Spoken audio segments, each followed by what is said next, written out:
There was once a wealthy merchant, a man whose riches surpassed imagination.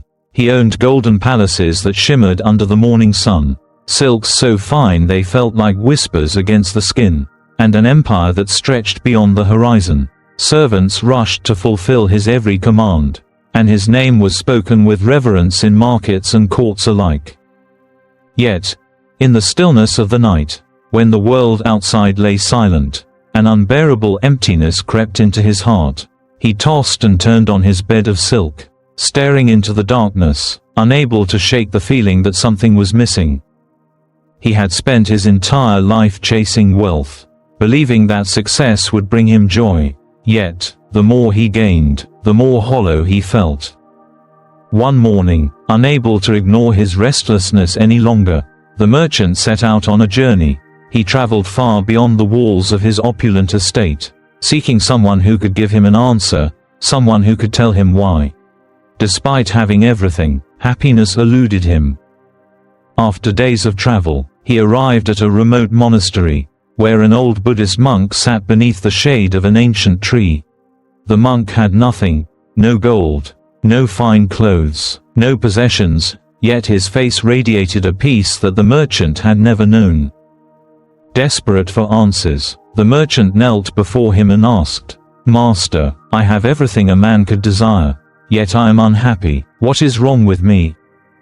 The monk simply smiled and replied, "Happiness is not something you own, it is something you discover within." The merchant was stunned. How could that be? His entire life had been spent acquiring more, believing that each new possession would bring fulfillment. But now, he was being told that happiness had nothing to do with what he owned. Could it be that he had been searching in the wrong place all along?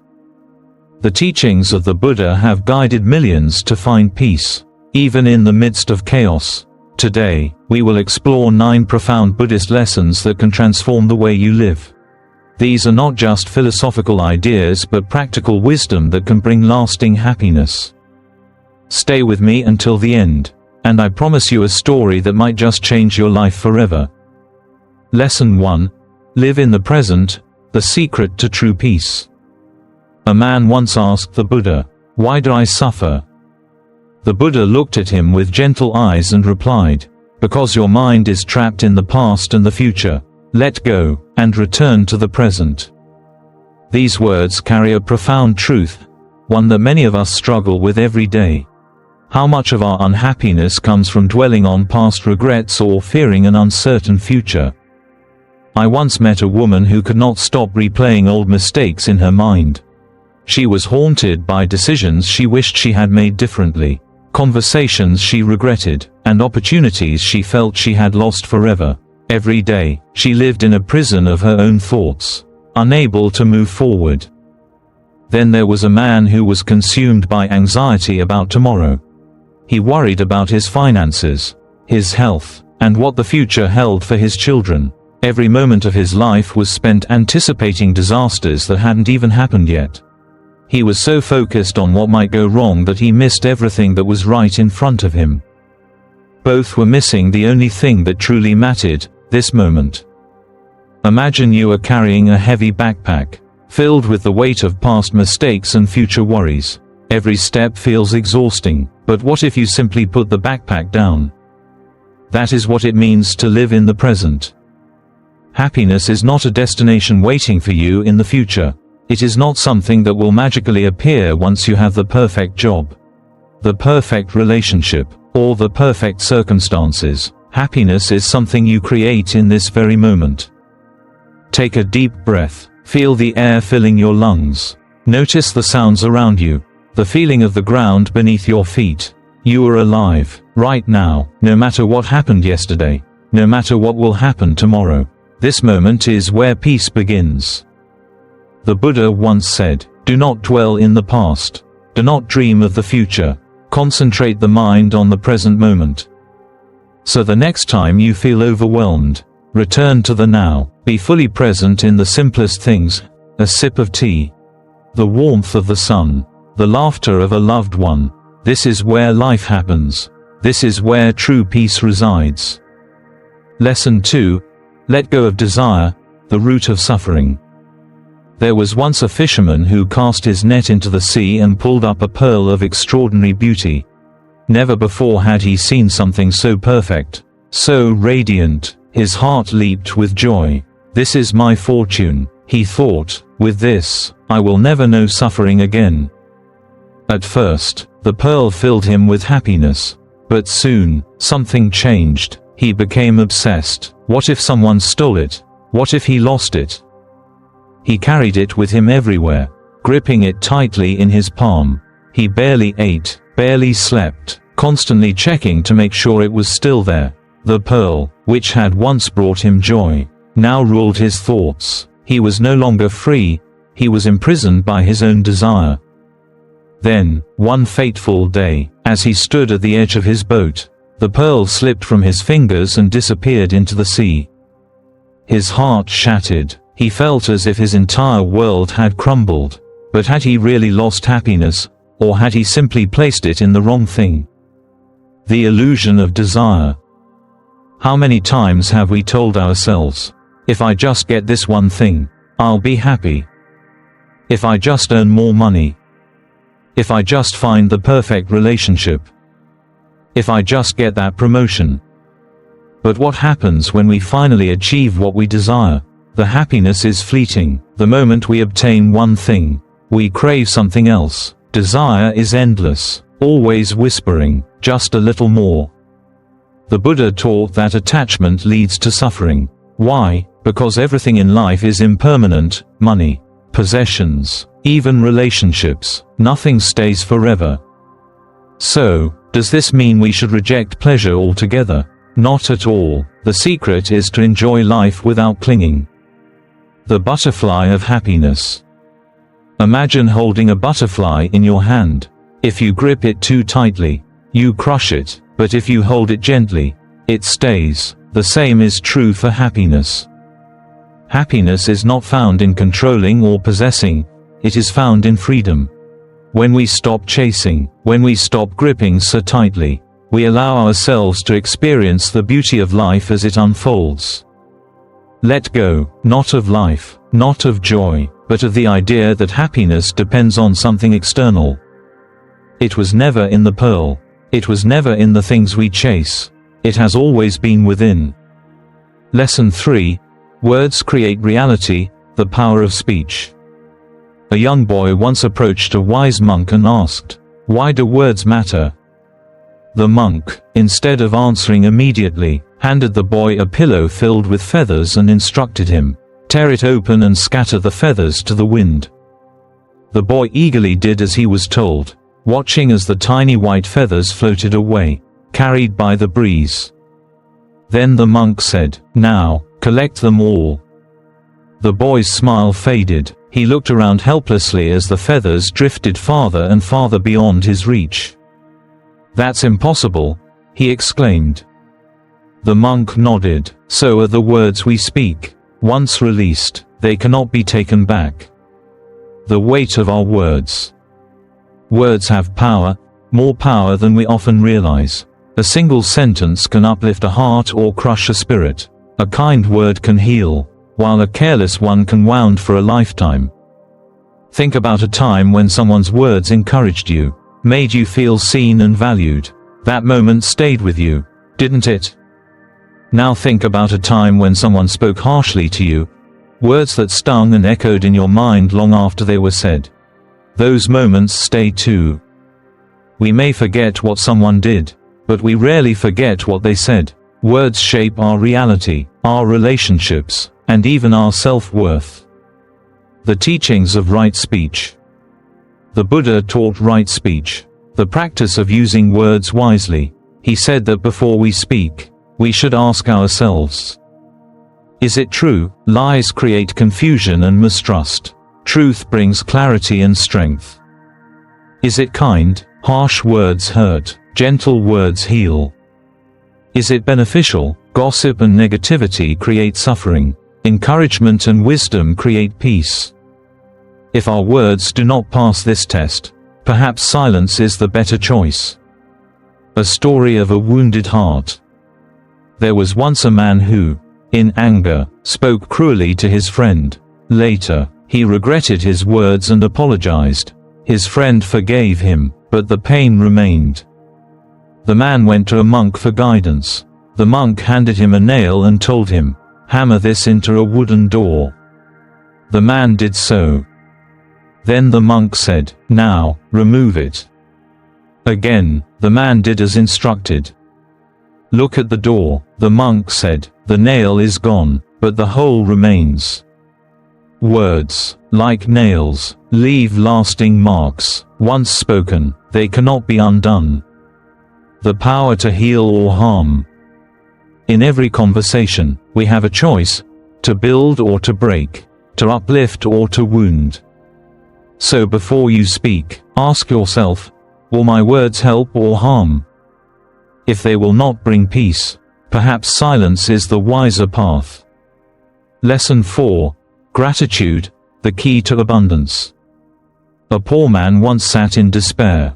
His head hung low, he sighed heavily and muttered, "I have nothing, life has given me nothing."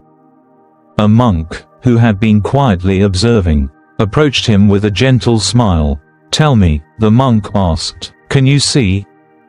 The man looked up, puzzled. "Yes, of course." The monk nodded. "Can you hear?" The man furrowed his brow. "Yes." The monk smiled again and said, "Then, my friend, you already possess great wealth. The wealth we overlook. How often do we focus on what we lack, while ignoring what we already have? We envy others, their success, their possessions, their relationships, thinking, if only I had that, I would be happy. But in doing so, we forget the simple blessings we take for granted every day: our sight, our health, the ability to breathe, to love, to learn. There are those who would give everything for what we so easily overlook. A blind man would treasure a single glimpse of a sunset. A sick man would trade his fortune for good health. A lonely soul would cherish the embrace of a loved one. Gratitude is not about what you own, it is about how you see. The shift from lack to abundance. A farmer once complained to the Buddha, "My crops are failing, my family argues, and my body aches. I am always struggling." The Buddha replied, "Do you not have two good hands to rebuild your farm? A family that is alive to love, a body that still carries you? Then you are blessed, even in hardship." Each day is a gift. When we focus on what we have, rather than what we lack, we unlock the true secret of abundance. Gratitude transforms suffering into wisdom, scarcity into sufficiency, and moments into miracles. So, the next time you think, "I have nothing," take a deep breath and ask yourself, do I have sight? Do I have sound? Do I have life? If so, then you already have everything you need to begin finding joy. Lesson 5. Simplicity, less is more. A powerful king sat on his golden throne, troubled, though he ruled a vast kingdom, commanded armies, and possessed unimaginable wealth. He could not find peace. His mind was constantly filled with worries, political threats, the security of his treasures, and the never-ending pressure to maintain his power. One day, he saw a monk sitting beneath a tree, meditating peacefully with nothing but a simple robe and a wooden bowl. Intrigued, the king approached him and asked, "Why are you, a beggar, happier than I am?" The monk smiled and replied, "Because you have everything to lose, I have nothing to fear." The king was stunned. Could it be that his possessions, the very things he thought would bring him happiness, were actually the source of his suffering? The burden of too much. Modern life teaches us that more is better: more money, more possessions, more success. We chase after bigger houses, luxury cars, and endless achievements, believing they will bring us joy. But what happens when we acquire them? The fear of losing them grows. We work harder, worry more, and stress over things we never truly needed in the first place. A man who owns little sleeps peacefully, but a man who owns much lies awake, afraid of thieves. True happiness does not come from having more, but from needing less. The freedom of simplicity. The Buddha once taught that attachment is the root of suffering. When we cling to material things, we tie our happiness to them.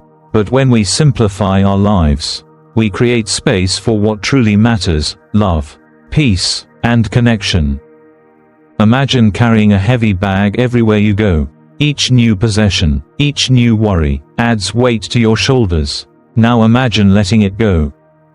Simplicity is not about giving up everything. It's about keeping only what truly brings you joy and peace. When we let go of excess, we gain freedom. We no longer live to impress others. We no longer chase what we do not need. Instead, we embrace a life of clarity, peace, and deep contentment.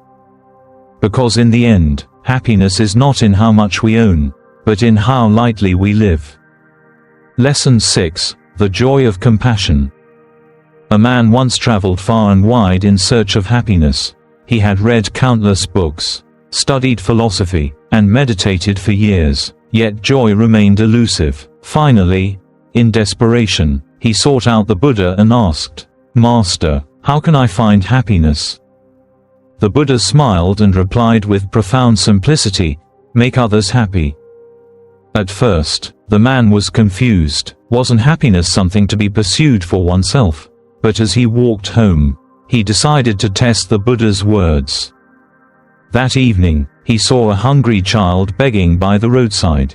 Without hesitation, he offered his meal to the boy. To his surprise, he felt a warmth in his heart that he had never experienced before. The next day, he helped an elderly woman carry her heavy basket. Again, an inexplicable joy filled his spirit. Over time, he realized the truth in the Buddha's words: happiness was not something to be found, but something to be given. The healing power of compassion. The Dalai Lama once said, "If you want to be happy, practice compassion." Compassion is not just about helping others, it is about healing ourselves. When we act with kindness, something within us changes. Our burdens feel lighter, our anxieties fade, and we become connected to something greater than ourselves. Have you ever noticed how a simple act of kindness, holding the door for someone, offering a warm smile, listening without judgment, creates a ripple effect? It transforms not just the person receiving it, but also the one giving it. There was once a man who suffered from deep sadness. He went to a wise monk and asked, "How do I free myself from this sorrow?" The monk handed him a cup of salt and asked him to stir it into a small glass of water and drink. The water was unbearably bitter. Then, the monk led him to a vast lake and told him to pour the same amount of salt into the water. "Now drink," the monk said. This time, the bitterness was gone. The monk explained, "Suffering is like salt. The more you focus on yourself, the smaller your world becomes, and the suffering overwhelms you. But when you expand your world, by helping others, your suffering dissolves. Just like the salt in the lake. The more you give, the more you receive." Compassion is not about grand gestures. It is about the small, everyday acts of kindness that transform the world, one heart at a time. The more love we give, the more we receive, and in giving happiness, we discover our own. Lesson 7: Balance, the Middle Way. A young musician once approached the Buddha and asked, "Master, how can I live a peaceful and meaningful life?" The Buddha looked at him and asked, "Tell me, how do you tune your instrument?" The musician replied, "If the string is too loose, it makes no sound, but if I pull it too tight, it snaps." The Buddha nodded. Life is the same. If you live in excess, you lose yourself. If you deny yourself too much, you suffer. The secret is balance. The trap of extremes. In life, we are often pulled in two opposite directions, either indulging too much in pleasures or depriving ourselves in the name of discipline. Too much food, drink, entertainment, or comfort can make us distracted, lazy, and dissatisfied, but denying ourselves joy completely can lead to a life of misery. Think of someone who works endlessly, believing success will bring happiness. They sacrifice sleep, relationships, and well-being, only to realize that without balance, even success feels empty. On the other hand, think of someone who avoids all responsibility, chasing only pleasure. They soon find themselves unfulfilled, lost in momentary distractions. The Buddha's teaching of the middle way is about walking between these extremes, not too tight, not too loose. Finding balance in daily life. Eat, but not in excess. Enjoy your meals, but don't let cravings control you. Work, but not at the cost of your well-being. Ambition is good, but rest is necessary. Find joy, but not in obsession. Hobbies, entertainment, and pleasure should enrich your life, not consume it. Balance does not mean giving up everything. It means knowing when enough is enough. The river and the rock. A wise monk once told a disciple, "A river that flows too fast destroys everything in its path, but a river that is too still becomes stagnant. The key to a peaceful journey is to flow steadily." Life, like a river, must flow, not too fast, not too slow. When we find balance, we find peace. When we stop chasing excess and stop fearing scarcity, we discover harmony. And in harmony, we find happiness. Lesson 8. Meditation, finding clarity within. A student once approached a wise monk, his face filled with frustration. "Master," he said, "my mind is restless, my thoughts race like a storm, and I cannot find peace. How can I calm it?" The monk, instead of answering, handed the student a jar filled with muddy water. "Shake it," he instructed. The student did as he was told. The water became cloudy, the dirt swirling in chaotic motion. The monk then said, "Now, place it on the table and wait." Minutes passed, and the student watched as the dirt slowly began to settle. Bit by bit, the water became clear. The monk smiled and said, "Your mind is like this water. When you are constantly moving, thinking, and worrying, everything feels chaotic, but when you sit in stillness, your thoughts settle, and clarity emerges." The power of stillness. We live in a world of endless noise, notifications, deadlines, distractions pulling us in every direction. Our minds, like the muddy water, are always in motion, filled with worries, stress, and scattered thoughts. But just as the water settles when left undisturbed, our minds find peace when we embrace stillness. Meditation is the practice of allowing the mind to rest. It is not about controlling thoughts or forcing the mind to be empty. It is simply about observing without attachment.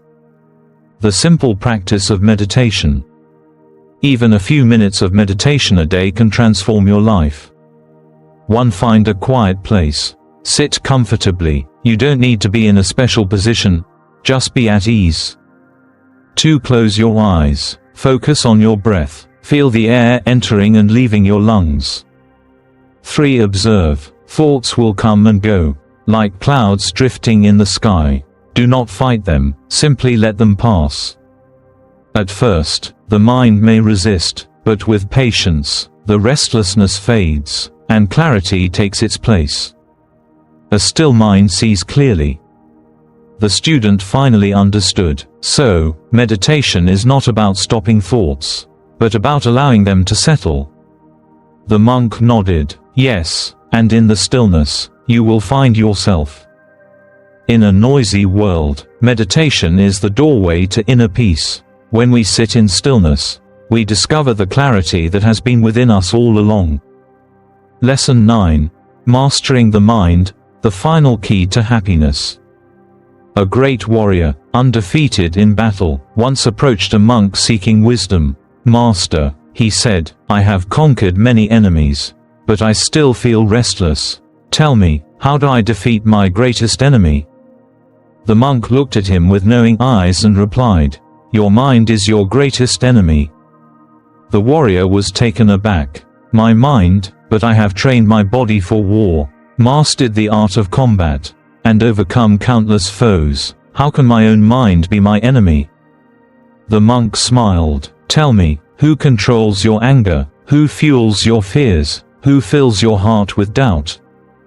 The warrior fell silent. He realized that his greatest battles were not fought with swords, but within himself. The battle within. The Buddha once said, "Your worst enemy cannot harm you as much as your own unguarded thoughts." We often blame external circumstances for our suffering, difficult people, unfortunate events, past mistakes, but the truth is, our greatest struggles are not outside of us, but within our own minds. Anger turns minor inconveniences into major conflicts. Fear stops us from taking chances and growing. Doubt keeps us trapped, afraid to move forward. When we do not master our thoughts, they master us, but when we learn to observe them, challenge them, and guide them, we take back control. Every day is a new opportunity.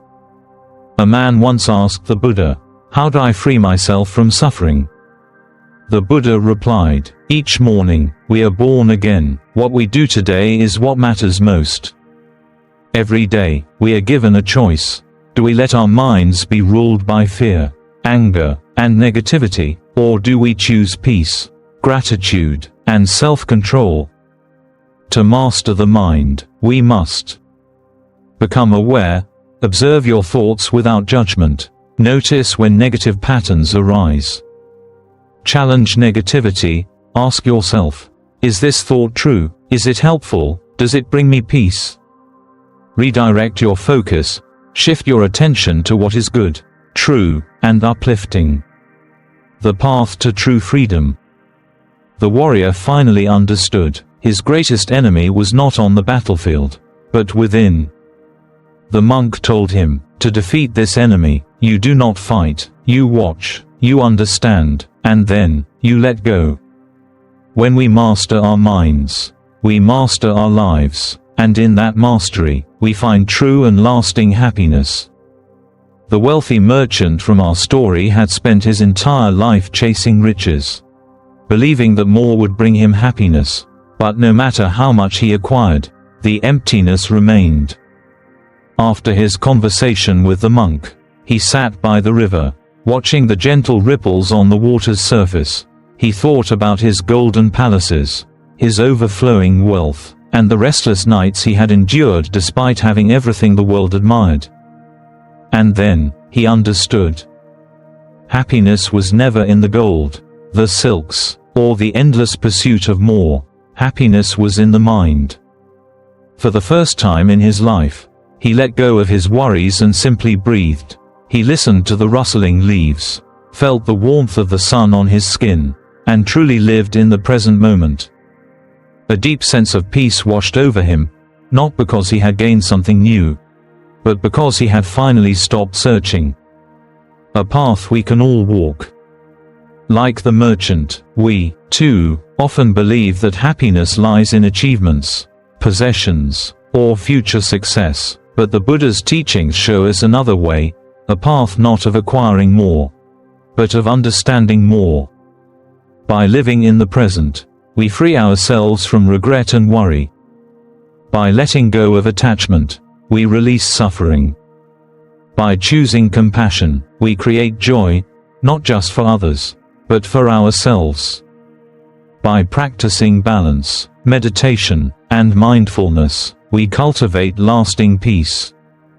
Happiness is not something we chase, it is something we cultivate right here, right now. Your journey begins now. Which of these lessons spoke to you the most? Take a moment to reflect. What will you change today? If even one of these teachings has touched your heart, let it guide you. True transformation does not happen overnight, but with every mindful step, you come closer to peace. May you find wisdom in simplicity, joy in kindness, and serenity in the present moment. Your journey to happiness begins not tomorrow, not in some distant future, but right now.